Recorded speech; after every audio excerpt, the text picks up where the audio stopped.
Good evening, everybody. Once again, this is a UFC on Fox 5 post-fight recap with Standing by Thunderheart. And tonight, well, I'm going to tell you like this. In this post-fight recap, I'm going to do my best to make it as short as I can tonight because majority of the fights I missed due to the fact that I was invited to a friend's house.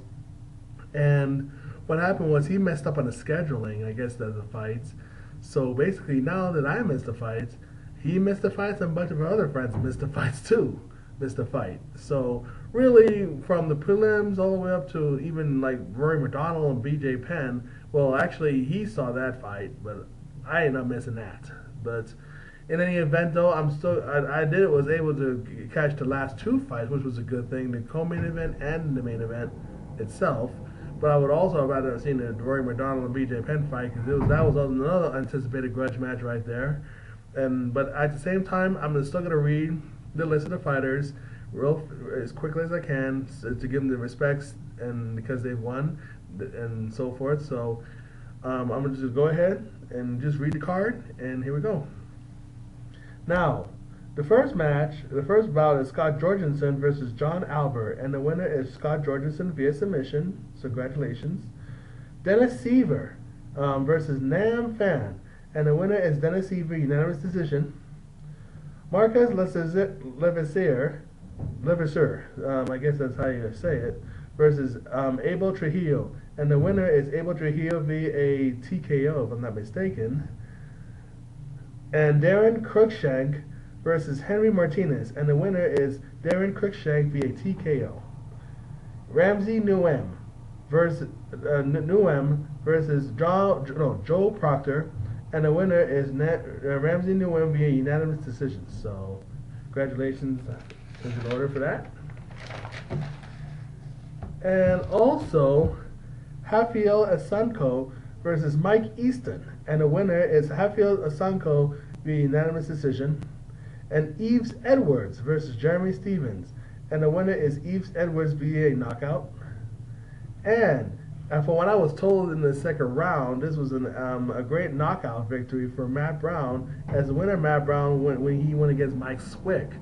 Of all people, I mean, you would think that Mike Swick, being an avid striker, would be able to do that to Matt Brown, and Matt Brown would be able to more or less go on submissions with Mike Swick.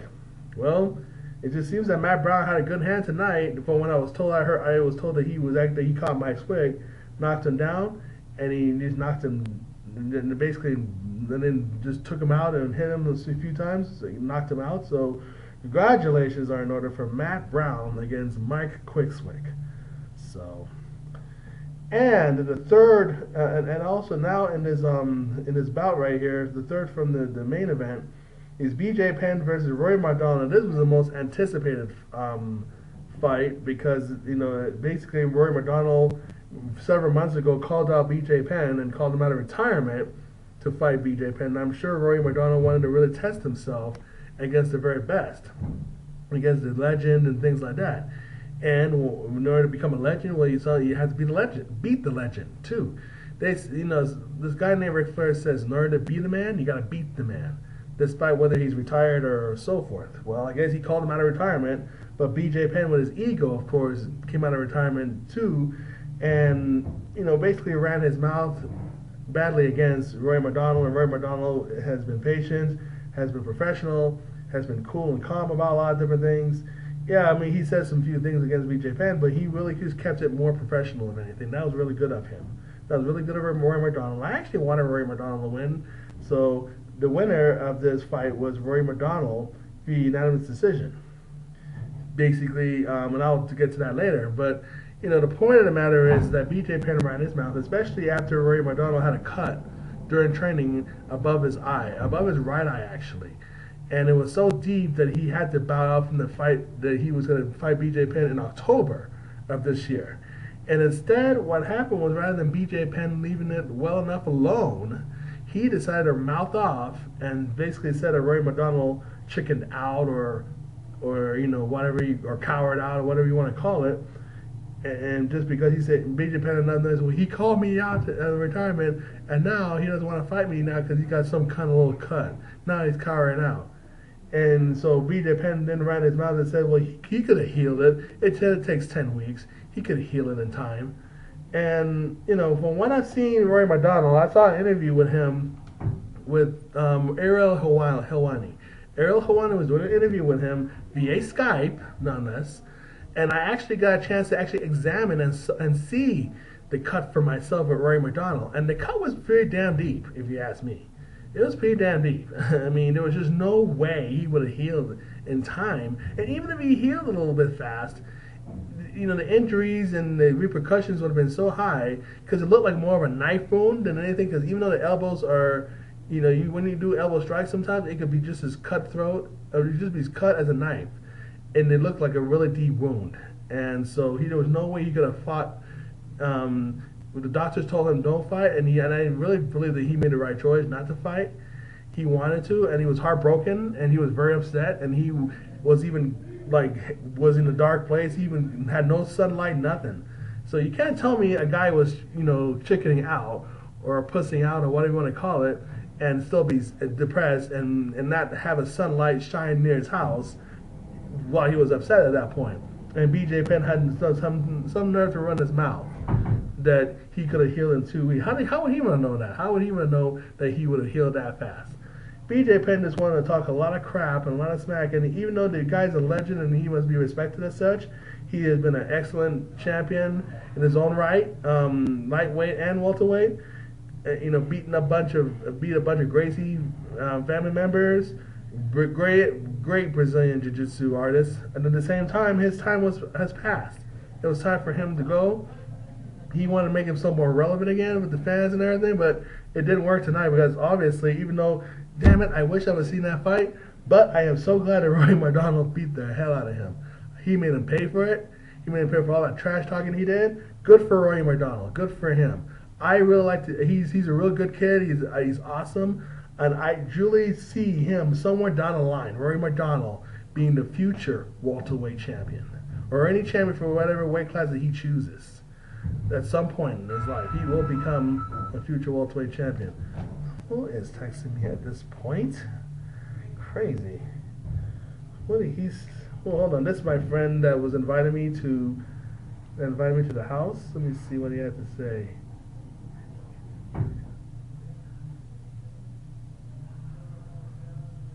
Oh, he wants me to look up who won tonight's boxing match against Manuel Marquez. Do I really want to do that?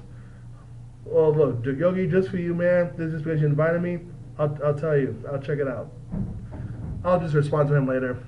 Right now, I just want to finish this up because I promise y'all I'm gonna make this as short as I can. I'm gonna hit reply real quick, and I'll just hit OK.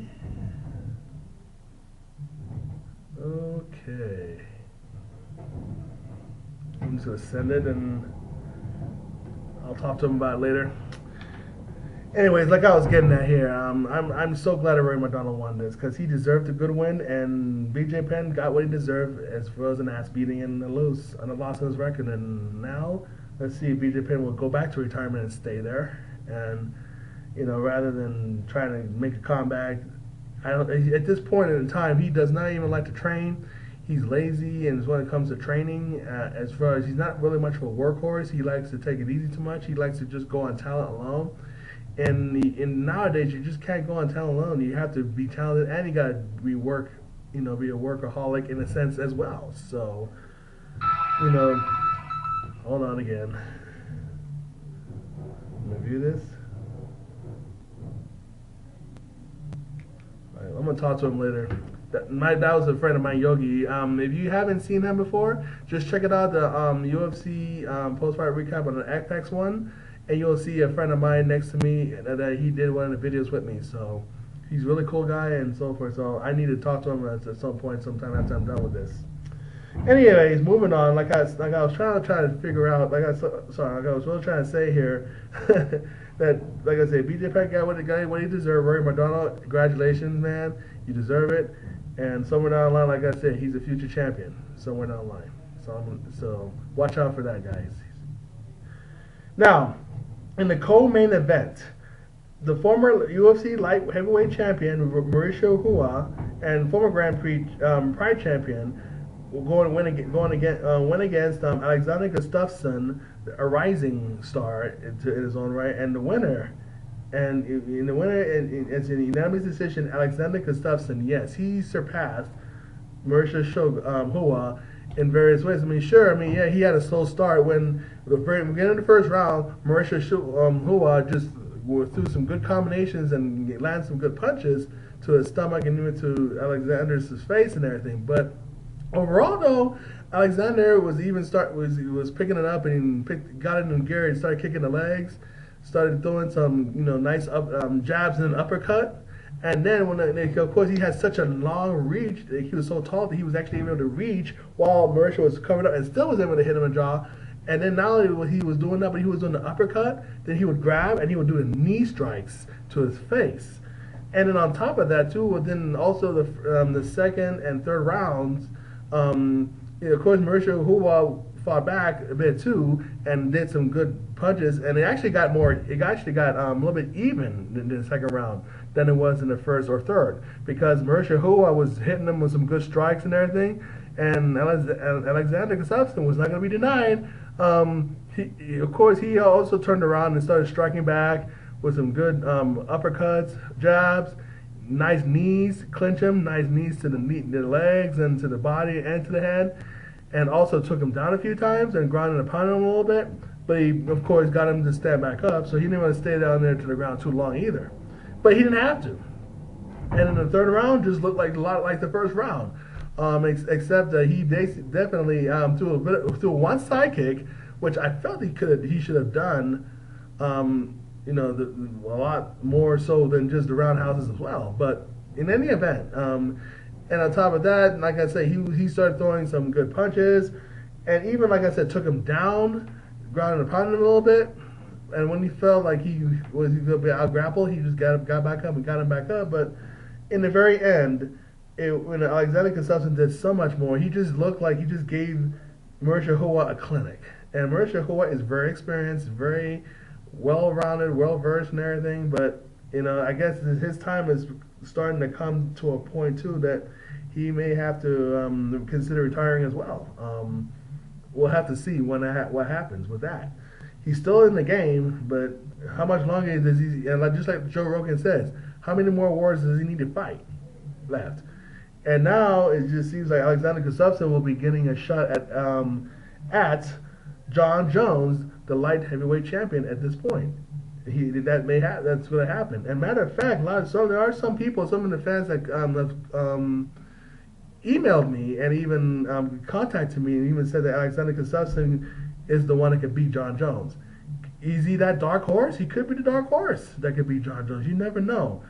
With his performance tonight, I mean, John Jones may get a little more aggressive, and I would say he would have a better chance of beating Alexander Gustafsson. But if anybody that could probably beat John Jones could be him. So let's just see what happens when that fight happens. Let's see. So moving on, the main event is the UFC Lightweight Championship as Benson Henderson went against Nate Diaz, and the winner and still champion by unanimous decision, Benson Henderson. I mean, what's to say about this fight? I mean, Nate Diaz didn't even get a chance to get started. Let's be honest, he did not get a chance to get started. He normally fights at his range with boxing and great Brazilian jiu-jitsu and everything, but tonight it just wasn't meant to be. I mean, Benson Henderson really had him under control. He started with the legs, so they kicked the legs and so forth like normal. But what was going on too is he even stifled him, he clinched him, he wore him down, he wore him out against the fence, and took him down, and grounded and pounded him too, and even outstruck him too.